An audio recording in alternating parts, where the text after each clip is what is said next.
Bitter Creek, Wyoming is a place where winter doesn't just arrive, it assaults the landscape. Nestled in a geographical bowl that traps the brutal winds sweeping off the Rockies, the town is accustomed to freezing temperatures. But the meteorological anomaly that formed in late January 2019, a hyper-localized polar vortex that weather models failed to accurately predict, was something else entirely. It was the kind of cold that snaps steel and freezes a diesel engine solid while it's running. In the center of this looming disaster lived Fiona Grace, a 62-year-old retired agricultural science teacher. Fiona lived alone on a modest 2-acre plot at the edge of town, her residence a slightly drafty 1980s mobile home that rattled when the wind blew.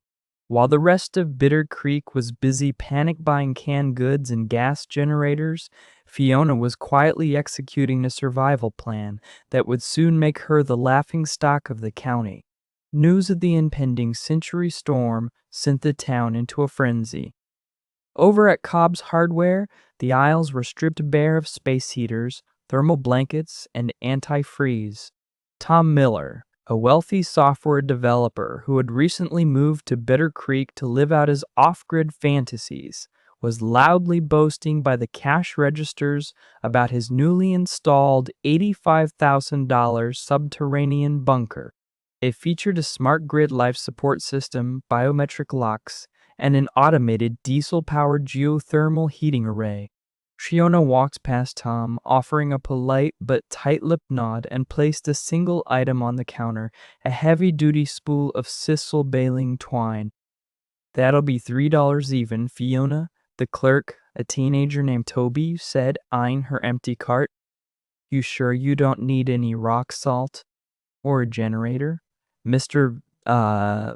Miller just bought our last 3. "Just the twine, Toby," Fiona replied, handing over 3 crumpled $1 bills.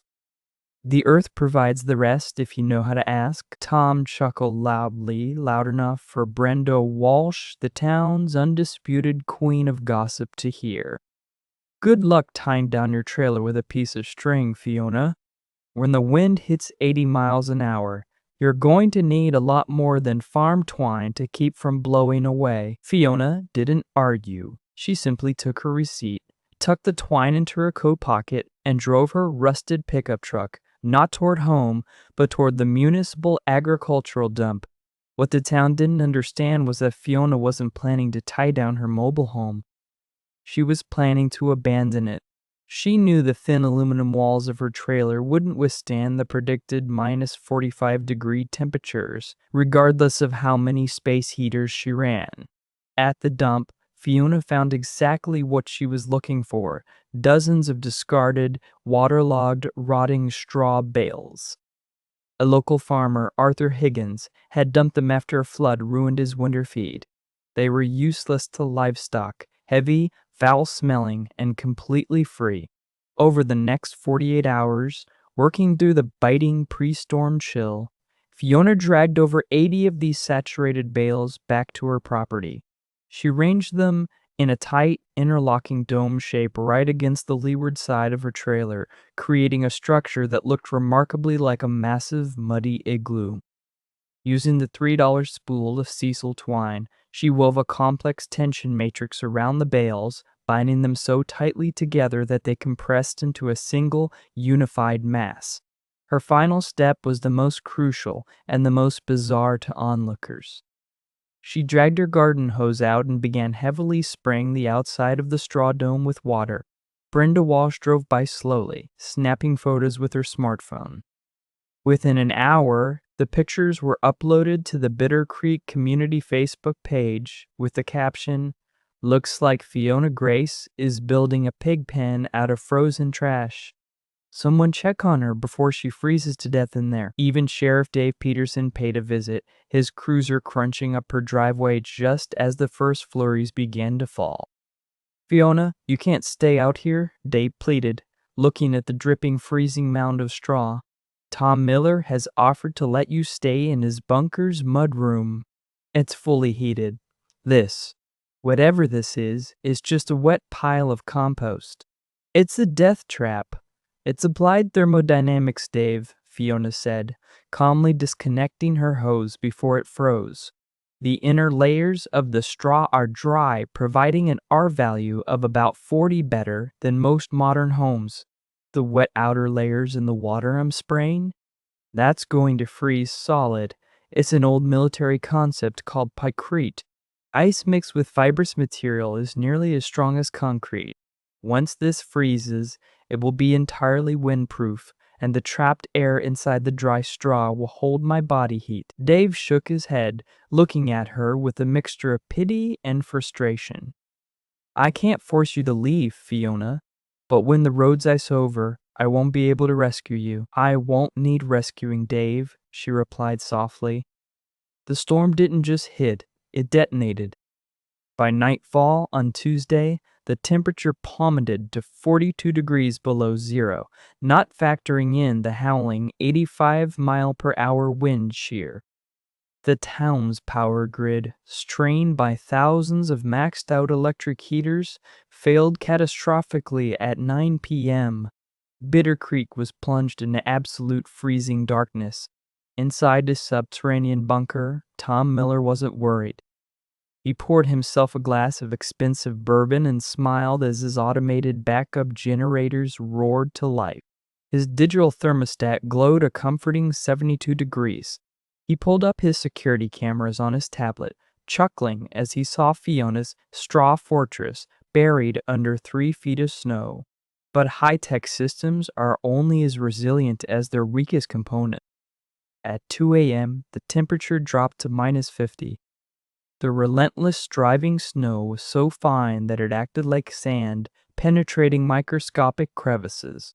Tom's state-of-the-art system had an automated fire suppression protocol. When the intake valve for his diesel generator became clogged with hyperfrozen ice dust, the system's computer registered a drop in oxygen as a potential exhaust fire. To save the bunker from carbon monoxide poisoning, the smart system initiated a hard lockdown. It shut off the generator, sealed the ventilation baffles, and deactivated the geothermal heating array. Tom woke up at 3:15 a.m. shivering violently. His breath plumed in the air. The bunker was pitch black. He stumbled to the control panel, his fingers numb, but the biometric scanner designed to read the electrical capacitance of living skin wouldn't register his freezing fingertips. The manual override was locked behind a steel baffle that was rapidly freezing shut due to the condensation inside the bunker.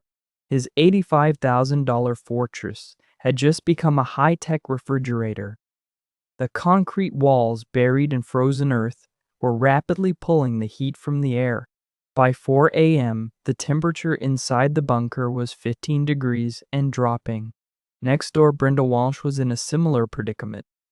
Her backup generator had simply refused to start. The oil inside it turned to sludge by the cold. Wrapped in 3 duvets, she was weeping, feeling the creeping, terrifying lethargy of hypothermia setting in. By 5 a.m., Tom realized he was going to die. His phone had no signal, the smart home interface was completely dead, and he couldn't even boil water. He forced open the heavy blast door of his bunker, fighting against the ice that had already sealed the hinges. The wind knocked him flat instantly. The cold was a physical blow, stealing the breath from his lungs. Visibility was zero. He knew Brenda's house was just a few hundred yards away, and perhaps she had heat. He crawled, literally crawled through the waist-deep drifts, the wind tearing at his expensive, now useless designer winter gear.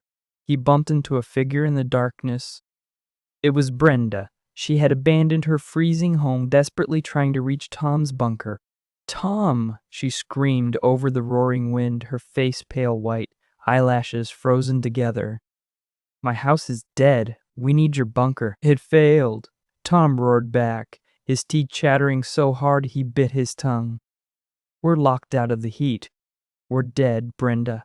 We're going to die out here." They huddled together behind the husk of Brenda's frozen SUV. To their left, through the blinding curtain of white, they saw a faint, almost imperceptible orange glow. Fiona's trailer, Brenda gasped. The trailer blew over hours ago, Tom yelled back. I saw it on the cameras before they died. That glow, it's her straw pile. They had a choice, freeze behind a car, or beg for their lives at the door of the woman they had mocked relentlessly just 2 days prior. Driven by primal survival instinct, they dragged themselves through the snow, inch by agonizing inch, toward the glow. When Tom and Brenda finally reached Fiona's property, they found the mobile home indeed flipped on its side, a crumpled mess of aluminum. But standing resolutely next to it, completely unfazed by the hurricane-force winds, was the dome. The outer layer of water had frozen into a 6-inch thick shell of ice, reinforced by the straw exactly as Fiona had predicted. It was smooth, aerodynamic, and completely impenetrable to the wind. Tom pounded on the thick wooden pallet Fiona had rigged as a door. "Fiona, help! Please." The pallet shifted inward. A blast of impossibly warm air hit their faces. "Get in, quickly, you're letting the heat out," Fiona's calm voice ordered. Tom and Brenda practically fell inside. Fiona quickly pulled the pallet shut, sealing it with a thick wool blanket. The contrast was shocking. Outside it was 50 below zero, a chaotic vortex of death. Inside it was completely silent. The thick walls of the straw bales absorbed every decibel of the roaring wind. And it was warm. Stripping off their snow-caked outer layers, Tom and Brenda realized they were sweating. The interior was small, roughly 10 feet across, lined with dry blankets. In the center sat a metal bucket containing a single, large, 3-wick candle. Is there a heater?" Tom stammered, his body convulsing as the warm air hit his frozen skin. "No," Fiona said, pouring hot tea from a thermos into 2 tin cups and handing them over. "Just that candle and our body heat. 3 human bodies generate about 1,000 watts of thermal energy. In a space this small, with 40 inches of dry straw insulation and a windproof ice shell, that heat has nowhere to go. It just bounces back at us. It's currently about 68 degrees in here." Brenda, clutching the hot tin cup, burst into tears. She looked at the walls of discarded, rotting farm waste bound tightly by cheap sisal twine. "I'm sorry," she sobbed. "I posted those pictures. I called you crazy. I'm so sorry." Fiona sighed, pulling a wool blanket tighter around her shoulders. "Pride doesn't generate BTUs, Brenda. Arrogance won't stop a wind chill. The earth has rules. You either learn to work with them or they break you. Drink your tea." Tom sat in stunned silence. He thought about his smart grid, his biometric scanners, and his $85,000 tomb. He looked up at the ceiling of the dome, where the $3 twine was visible, holding the heavy bales perfectly in place, an unbreakable web of low-tech resilience. The storm raged for another 36 hours before breaking on Thursday afternoon. When the winds finally died down and the sun pierced the gray clouds, the true devastation of Bitter Creek was revealed. Roofs were collapsed, power lines were snapped like twigs, and the town was effectively paralyzed. Sheriff Dave Peterson led the rescue efforts on snowmobiles. When he arrived at Fiona Grace's property, his heart sank. The mobile home was destroyed. He rushed toward the mound of snow that he assumed was Fiona's grave. Before he could start digging, the wooden pallet swung open. Out stepped Fiona, looking tired but perfectly healthy. Behind her, looking humbled, disheveled, and profoundly grateful, came Tom Miller and Brenda Walsh. Dave stared, completely speechless, as Tom walked over to the sheriff's snowmobile. "They're going to need heavy equipment to cut through the ice on my bunker's door," Tom said quietly to the sheriff, his voice lacking any of its usual bluster. "And my generator's dead, but we're okay. Fiona saved us." Dave looked at the older woman, who was already calmly inspecting the frozen exterior of her fortress. "How?" Dave asked, bewildered. "How did that pile of garbage survive that?" Fiona reached out and tapped the rock-hard frozen shell of the dome. It made a solid ringing sound like striking a concrete vault. "It cost me $3 and a bit of elbow grease, Dave." Fiona smiled, pulling the receipt from Cobb's Hardware out of her pocket and handing it to him. But mostly, it just cost paying attention to how the world actually works. By the time spring thawed the ground in Bitter Creek, the town had changed. Tom Miller had ripped out his smart grid system and hired Fiona as a consultant to retrofit his property with passive solar heating and natural insulation. Brenda Walsh deleted her community gossip page and started volunteering at the local agricultural extension office. And Fiona Grace? She finally moved out of her old, drafty mobile home. With the consulting fees she charged Tom and several other wealthy neighbors, she built a proper permanent house on her property. But out in the yard, preserved against the elements and shaded by newly planted pine trees, she kept the $3 roll of twine sitting on a fence post, a quiet reminder that sometimes the most laughable ideas are the only things that keep you alive when the cold really sets in.